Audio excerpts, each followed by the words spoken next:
하나님의 말씀 함께 보겠습니다. 하나님의 말씀은 마가복음 4장 13절에서 25절까지의 말씀입니다. 마가복음 4장 13절에서 25절까지 말씀을 한 절씩 교독하겠습니다. 제가 먼저 봅니다. 또 이르시되 너희가 이 비유를 알지 못할진대 어떻게 모든 비유를 알겠느냐? 뿌리는 자는 말씀을 뿌리는 것이라.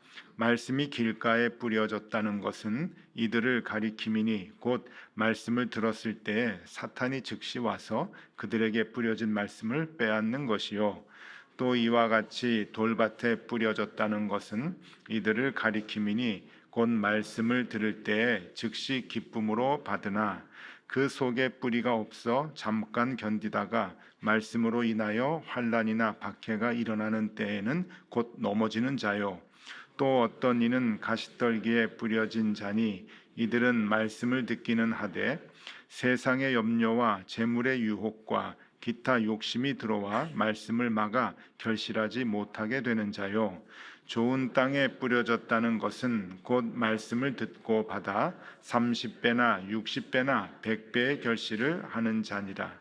또 그들에게 이르시되 사람이 등불을 가져오는 것은 말 아래나 평상 아래에 두려 함이냐 등경 위에 두려 함이 아니냐. 그럼 숨긴 것이 없고 나타내려 하지 않고는 감추인 것이 없느니라. 들을 귀 있는 자는 들으라. 또 이르시되 너희가 무엇을 듣든가 스스로 삼가라. 너희의 헤아리는 그 헤아림으로 너희가 헤아림을 받을 것이며 더 받으리라. 함께 봅니다. 이는 받을 것이요 없는 자는 그 있는 것까지도 빼앗기리라. 아멘.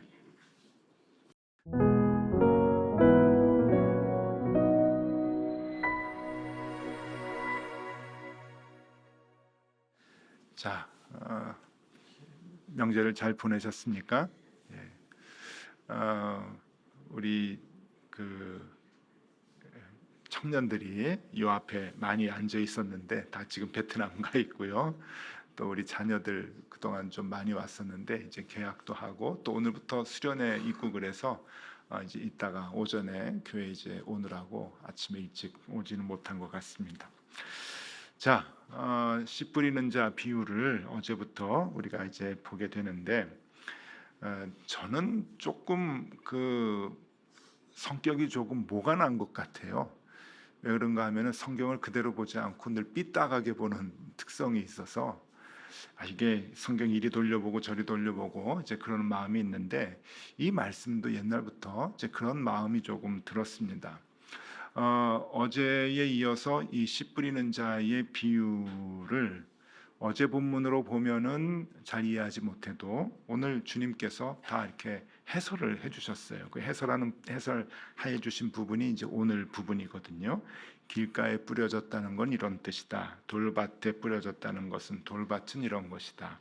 그리고 가시떨기는 이런 것이다라고 하는 그런 그 내용들을 이제 하나씩 하나씩 다 이렇게 설명을 해주고 계셔서 여기에 또 이렇게 토를 다는 것은 좀 이상하다 싶더라고요. 그러니까 이 말씀 그대로 받아들이고 말씀 그대로 이해하면은 되겠다라고 생각을 하는데 그래서 이 그 예수님의 이 이제 해석 말고 예수님 해석이 이제 우선이죠. 그러니까 예수님의 해석을 우리가 그대로 이제 우리의 마음에 받아들여서 우리가 길가와 같이 되지 않고 돌밭 같이 되지 않고 가시떨기가 있는 그런 그 땅이 되지 않고 좋은 땅이 돼서 하나님 주시는 말씀을 잘 이렇게 심어서 뿌리 내리도록 해야 되겠다라고 하는 그 마음을 먼저 이제 가지시면 되겠고요. 그냥 또 하나 이렇게 생각해 보는 것은 이건 저의 그 시각인데 한번 여러분 어떠신가 좀 같이 이렇게 생각해 보시면 좋을 것 같아요. 오늘 이 말씀에 해설해 주시는 예수님의 해설해 주시는 이 말씀의 제목을 제가 이렇게 붙여봤는데 이렇게 한번 붙여봤어요. 하나님의 몰아주기. 하나님의 몰아주기. 하나님이 이렇게 몰아주시는 것 같은 그런 그 마음이 있는 거예요. 30배, 60배, 100배의 결실을 좋은 땅에서 이제 맺는데 하나님께서 이제 다 몰아주시는, 그러니까 길가에 뿌린 씨까지 그리고 돌밭에 뿌려진 씨까지, 가시떨기밭에 뿌린 씨까지 그 열매를 하나님이 다 좋은 땅에 있는 사람에게 이렇게 몰아주시는 것 아닐까 하는 그런 생각을 이제 해봤어요. 조금 엉뚱한 생각일 수도 있어요. 근데 그 생각의 이제 그 출발은 어디냐면은, 하나님이 이 복음이 귀하잖아요. 복음이 귀해서 이 복음을 지금 뿌리는 거잖아요. 그게 이제 비유를 얘기하시는 건데, 이 돌짝밭에 뿌리고 그리고 가시떨기에 뿌리고 길가에 뿌렸을 때 그 복음이 그냥 소멸된다고 하는 것이 안타까운 거예요. 근데 저만 안타까운 게 아니라 씨 뿌리는 분도 안타까워하겠죠. 누가 소멸되는 거를 예상을 하고 그걸 뻔히 아는데 거기다 씨를 뿌리겠습니까?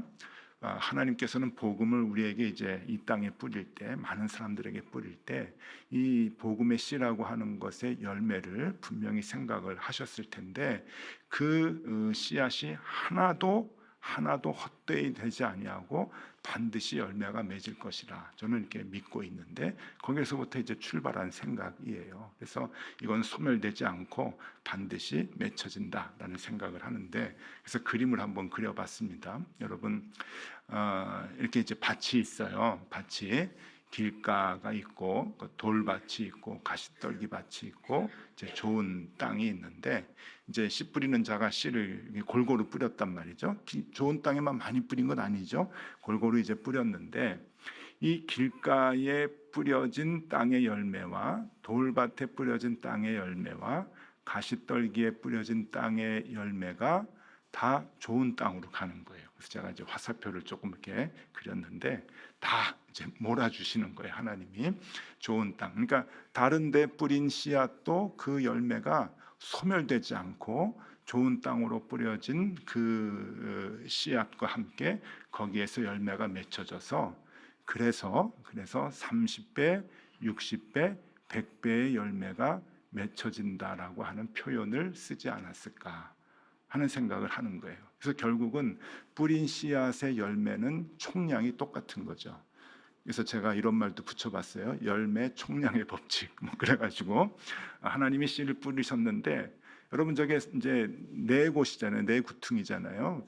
그래서 좋은 땅도 4분의 1인데 이렇게 그 네 곳을 다 뿌렸는데 4분의 3이 다 소멸되면 그게 얼마나 아깝습니까? 그리고 복음은 소멸되지 않잖아요. 뿌려진 건 반드시 열매가 맺혀지는데, 그래서 이 뿌려진 씨앗의 총량은 사라지지 않는다. 그래서 하나님께서 이 좋은 땅에 열매들을 다 이렇게 몰아주신다라고 하는 그 생각을 이제 했습니다. 왜 이런 생각을 할 수 있도록 한가 하면은요, 여러분 25절 말씀에 있어요. 25절 말씀 오늘은 있는 자는 받을 것이요 없는 자는 그 있는 것까지도 빼앗기리라. 이게 아주 의미심장한 말씀이잖아요. 이게 하나님께서 뺏는다는 표현을 성경에서 하세요. 뺏어서 있는 자에게 주는 거죠. 그러니까 우리는 적어도 살아가면서 뺏기지는 않아야 되겠고, 남들 것을 하나님께서 뺏어서 줄 만큼, 그래서 30배, 60배, 100배의 열매를 맺을 수 있을 만한 삶을 살면 좋겠다라고 하는 이제 욕심을 갖게 돼요. 이 뺏는다고 하는 게 또 어디에 나오냐면은 달란트 비유에 나옵니다. 달란트 비유를 보면은 하나님께서 5달란트, 그다음에 2달란트, 1달란트를 이렇게 주어서 그걸 이제 장사를 하게 하는 비유를 얘기하시는데, 5달란트는 5달란트 남기고 2달란트는 2달란트를 또 남겼어요. 근데 1달란트 남긴 이 종은 이거를 이제 땅에다가 이제 감췄잖아요. 땅에다가 묻어가지고 그냥 1달란트만 가지고 나왔는데 악하고 게으른 종이라고 이제 책망을 받아요. 그리고 나서 어떤 벌을 받는가 하면 있는 것을 빼앗깁니다. 빼앗겨서 5달란트, 2달란트 받은 자에게 하나님께서 이렇게 주어요. 그 이야기를 하는데, 마태복음 25장 28절 29절 말씀을 읽어드릴게요. 그에게서 1달란트를 빼앗아 10달란트 가진 자에게 주라. 무릇 있는 자는 받아 풍족하게 되고 없는 자는 그 있는 것까지 빼앗기리라. 여러분, 하나님 조금 지나치지 않으신가요? 그래서 어려서부터 성경을 보면은 이건 조금 너무 하신다라고 하는 마음이 조금 있었는데, 이게 이렇게 보면서 이게 꼭 그런 게 아니더라고요. 이제 씨앗을 뿌려서 좋은 땅에 이제 열매를 이제 좋은 땅에서 그 말씀을 이제 뿌리 내리게 하고 그것이 잘 자라게 해서 복음의 열매를 맺는 사람들은 더 풍성하게 맺는 거예요. 하나님께서 이 땅에 뿌리신 땅의 그 씨앗의 다른 열매까지 다 그렇게 이제 얻는 그 모습이 아닐까. 그렇지 않겠습니까? 한 달란트 받은 자의 것을 빼앗아서 5달란트를 받았다가 10달란트를 만든 그 종에게 주는 거예요. 주는 거예요. 더 풍성하게 그가 열매를 맺고 살아가는 그 복을 이제 주는 것이죠. 저는 하나님께서 이제 천지를 창조하시고 사람들을 이제 다 이제 복을 주시기 위해서 이제 살게 하셨잖아요.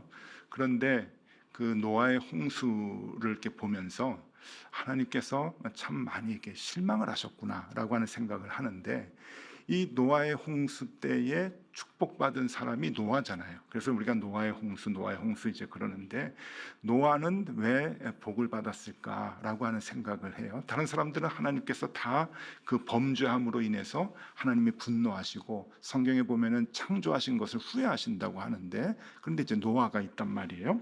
그 창세기 6장 5절에서 8절까지 조금 긴데 제가 읽어드릴게요. 여호와께서 사람의 죄악이 세상에 가득함과 그의 마음으로 생각하는 모든 계획이 항상 악함 뿐임을 보시고 땅 위에 사람 지으셨음을 한탄하사 마음에 근심하시고 이르시되, 내가 창조한 사람을 내가 지면에서 쓸어버리되 사람으로부터 가축과 기는 것과 공중의 새까지 그리하리니 이는 내가 그것을 지었음을 한탄함이니라 하시니라. 8절이 중요하죠. 그러나 노아는 여호와께 은혜를 입었더라. 그러니까 노아가 있는 거예요. 의로운 노아가 하나님의 말씀대로 그 산 위에서 배를 만들었잖아요. 그 말도 안 되는 정신 나간 짓을 오래도록 했단 말이에요. 그 하나님의 말씀을 그대로 믿고 그대로 따랐던 의인이라고 하는 그 노아를 하나님께서 보신 거죠. 그리고 그에게 이제 복을 주신 거예요.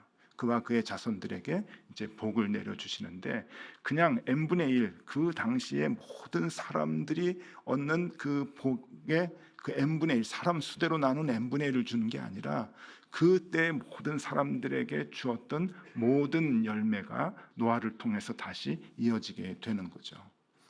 그러니까 이것도 좋은 땅의 씨앗을 받아서 뿌리 내리게 한 노아가 30배, 60배, 100배의 열매를 얻는 것은 당연한 것이라고 볼 수가 있습니다.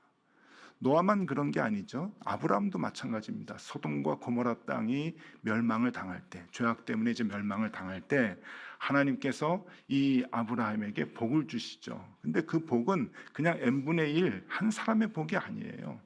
다른 사람이 범죄한 모든 사람들에게 뿌려진 그 씨의 열매까지 아브라함에게 다 주시죠. 그리고 아브라함의 자손들이 큰 민족을 이룰 수 있도록 하나님이 그 복을 이제 주시는데, 그게 놀라운 그 열매라고 저는 이제 여겨집니다. 소돔을 이제 책망을 하시고 고모라 땅을 이제 멸망을 하실 때 이 아브라함이 하나님하고 이제 그 딜을 하잖아요. 멸망시키지 말아달라고. 그러면서 우리 잘 알죠. 이 소돔 땅에 의인이 50명이 있으면 멸망시키시겠습니까?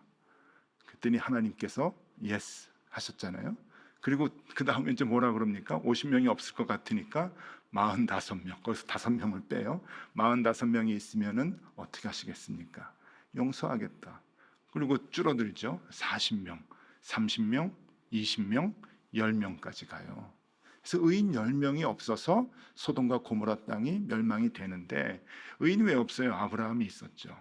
그 장면을 우리가 또 보면은요, 창세기 18장 24절에서 26절까지 말씀입니다. 이것도 읽어드릴게요. 그 성중에 의인 50명이 있을지라도 주께서 그곳을 멸하시고 그 50 의인을 위하여 용서하지 아니하시리이까 주께서 이같이 하사 의인을 악인과 함께 죽이심은 부당하오며 의인과 악인을 같이 하심도 부당하니이다. 세상을 심판하시는 이가 정의를 행하실 것이 아니니까 여호와께서 이르시되 내가 만일 소돔 성읍 가운데서 의인 50명을 찾으면 그들을 위하여 온 지역을 용서하리라. 50명이 있으면 용서할 것이다. 근데 여기서 이제 쭉쭉 떨어져요. 45, 40명, 30명, 20명, 10명까지 이제 떨어지죠. 다 읽어드리진 않겠습니다. 자, 다 망했습니다. 하나님께서 창조하시고 하나님이 뿌렸던 그런 그 복음의 씨앗들이 다 사람들에게 미쳐야 되는데 다 이제 망했어요. 그런데 그 열매가 아브라함에게 다 가는 거죠. 그래서 아브라함부터 다시 그 자손들이 큰 민족을 이루고 나라를 이루고 또 복을 얻으며 살아가게 되는 것을 이제 봅니다. 그런 거 보면은 여러분 이 하나님의 몰아주기라고 하는 것 그리고 조금 장난스러운 표현이긴 하지만 그 열매 총량의 법칙이라고 하는 것은 그렇게 틀린 말은 아닌 것 같아요. 틀린 말은 아닐 것 같다. 하나님이 몰아주신다. 예. 저는 참 이 30배, 60배, 100배의 결실을 그렇게 이해했습니다. 그리고 저는 그냥 뭐 이해한 대로 그냥 믿고 이제 살아가는데 내가 30배, 60배, 100배의 열매를 맺으면 좋겠다. 맺으면 좋겠다.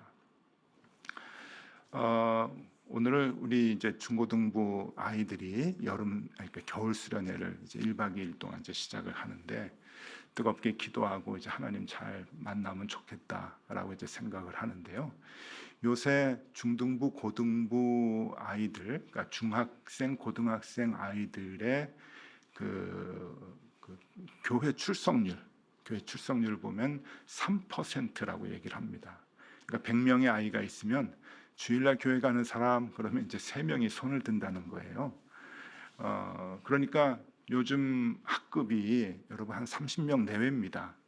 그러니까 확률 이제 그 비율로 보면은 30명 내외의 학생 중에 학급에서 교회 가는 사람 손들어 그러면 1명이 손든다는 얘기예요. 요즘 이제 그런 시대가 됐습니다. 그래서 많은 사람들이 걱정을 하죠. 중고등부가 이제 망했다. 그러고 우리 청년들, 우리 자녀들 어떡하냐 그렇게 걱정을 하는데 여러분 저는 그렇게 뭐 큰 걱정이 안 돼요. 왜 우리 교회가 중고등부가 잘 돼서 그런가? 그건 아니에요. 여러분 하나님께서 몰아주시는 게 있다고 저는 믿거든요. 몰아주시는 게 있어요. 그래서 3%가 아니라 1%가 돼도 그 남아있는 3% 아이에게 하나님께서 이 복음의 열매를 다 몰아주신다라고 하는 믿음이 있어요. 그건 엄청난 복이죠.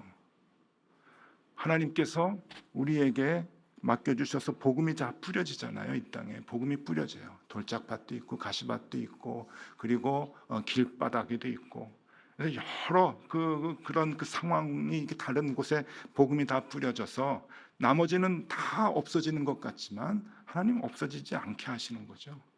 복음이 얼마나 귀한데 그래서 그 복음이 다 좋은 밭에 있는 아이들에게 30배, 60배, 100배의 결실로 맺혀지는 거예요. 복음 맺히지 않는 애에게서 그 열매를 빼앗아서 좋은 땅에 있는 그 좋은 땅의 마음을 갖고 있는 아이들에게 하나님께서 열매를 주시는 거죠. 그러니 여러분 이건 엄청난 큰 열매를 맺는 좋은 기회라고 생각을 해요. 그래서 우리 아이들이 좋은 마음을 가질 수 있도록 그 복음을 받아들이고 그 복음이 뿌리 내려서 그 복음의 말씀을 의심 없이 실천하며 믿고 따라가는 아이가 될 수 있도록만 만들면 여러분 그 다음에는 그냥 놔둬도 돼요. 왜? 30배, 60배, 100배의 결실을 그 복음이 맺게 하기 때문에 씨앗은 생명력이 있어요. 복음의 씨앗은. 그러니 그 씨앗이 100배의 열매가 되는 것은 자연스러운 거거든요. 누가 뭐라고 안 해도 잘 키우지 않아도 그것은 복음의 열매가 맺히게 돼 있죠. 엉뚱한 해석일까요? 저는 그렇게 생각하지 않습니다. 저는 그렇게 생각하지 않아요. 세상이 너무 이상하게 지금 이제 돌아가서 예수를 믿는 분들도 사업을 하고 장사를 하는데 하나님의 말씀대로 그냥 고집스럽게 하면은 다 망한다고 생각을 해요. 쉽지가 않다고 생각하죠. 이게 20년, 30년 전의 상황하고 또 다른 거예요. 그냥 모두가 다 그냥 이상한 방법으로 다 사업도 하고 어떻게 해야든지 수단과 방법 가리지 않고 돈을 벌기 위해서 경쟁하는 사회가 되다 보니까 수단과 방법 가리지 않고 그냥 올라가면 되는 거 아니에요. 그것이 선이라고 생각하는 그 가치관을 갖고 살아가는 이 시대에 어떻게 하나님의 말씀을 가지고 장사를 하고 하나님의 말씀을 붙들고 그대로 사업을 할 수 있겠습니까? 그런데 여러분, 비율이 줄면 줄수록 여러분 이 열매의 축복이 더 크다고 하는 것이 성경의 말씀 아닐까요? 많은 사람들이 다 세상 방법으로 그리스도인조차도 휩쓸려서 그런 방법으로 사업을 할 때 나는 하나님의 말씀 붙잡고 나는 하나님의 말씀 그대로 따르고 손해보더라도 그대로 하나님의 말씀대로 살겠습니다라고 하는 좋은 밭을 가지고 내가 생활한다고 한다면 하나님께서 몰아주시지 않겠어요? 30배, 60배, 100배의 복을 몰아주시지 않을까요? 우리 그렇게 살아가야 되지 않겠습니까? 교회도 마찬가지예요. 교회도 사람 숫자로 돈으로 목회하려고 하는 오늘 우리 시대의 이 교회 문화 속에서 하나님의 말씀대로 고집스럽게 하나님 가라 하시면 가고 하나님 서라 하시면 서겠습니다 라고 하는 그 말씀대로 찬양대로 우리가 그대로 고집스럽게 살아가게 된다고 한다면 하나님 다른 곳에 주시고자 하는 그 복도 빼앗아서 우리에게 주시지 않을까요? 저는 믿어요. 저는 믿어요. 여러분, 우리 아이들 그렇게 키우면 좋겠습니다. 교회 다니는 아이들이 3%래 한 반에 한 알에 야, 너 창피하겠다 그렇게 생각하지 마시고 떳떳하게 손들어 그래도 우리는 주일날 교회 가서 하나님께 예배 드려야 돼. 하나님 만나고 하나님 말씀대로 살아야 돼. 그것을 가르치면 30배, 60배, 100배의 결실을 뺏어서라도 우리 아이들한테 주지 않으실까요? 욕심이 납니다. 욕심이 나요. 하나님의 몰아주기, 열매 총량의 법칙, 저는 그대로 믿어요. 말씀을 보니까 마태복음은 거꾸로 나가요. 100배, 60배, 30배. 오늘 이 마가복음은 30배, 60배, 100배. 또 누가복음은 똑같은 말씀이 나오는데 30배, 60배는 없어요. 그냥 100배만 나와요. 100배. 100배가 제일 좋은 것 같아요. 그래서 누가는 이 의사였던 누가는 아주 섬세하게 기록하기로 유명한 이 누가는 그냥 100배 그렇게 그냥 100배면 다 되지 뭐 그런 의미가 있는데 100배라는 게 무슨 뜻일까요? 무한대라고 하는 뜻이겠죠. 무한대. 하나님께서 뿌린 그 복음의 말씀이 그 복음의 말씀대로 살려고 하는 그 사람에게 다 몰려서 하나님께서 뿌리신 그 열매들이 다 맺혀지게 된다고 하는 것. 여러분, 우리가 욕심내서 그 복을 받으면 참 좋겠습니다. 우리의 자녀들이 그 복을 누리는 우리 아이들이 되면 좋겠고요. 또 매일매일 이 사회 속에서 직장 생활을 하든 장사를 하든 사업을 하든 치열하게 유혹 가운데서 그 치열하게 싸우면서 살아가려고 하는 우리 모두에게 이거는 하나님께서 주시는 귀한 말씀이라고 여겨집니다. 여러분, 힘들다고 생각하지 마시고 그래서 더더욱 우리가 좋은 밭이 되어서 말씀이 깊이 뿌리 내려 그 말씀대로 살아가는 삶을 살 수 있어야 합니다. 그러면 로또입니다. 로또. 예. 세상이 더 악하고 세상이 더 하나님의 말씀을 무시하면 무시할수록 우리에게 오는 배당률은 커지는 거예요. 그 복이 커지는 거죠.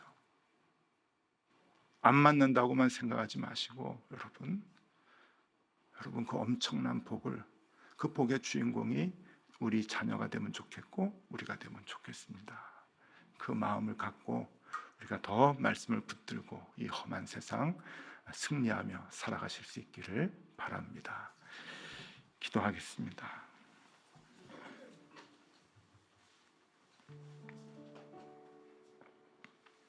주님, 우리 마음이 좋은 땅 되기를 원합니다.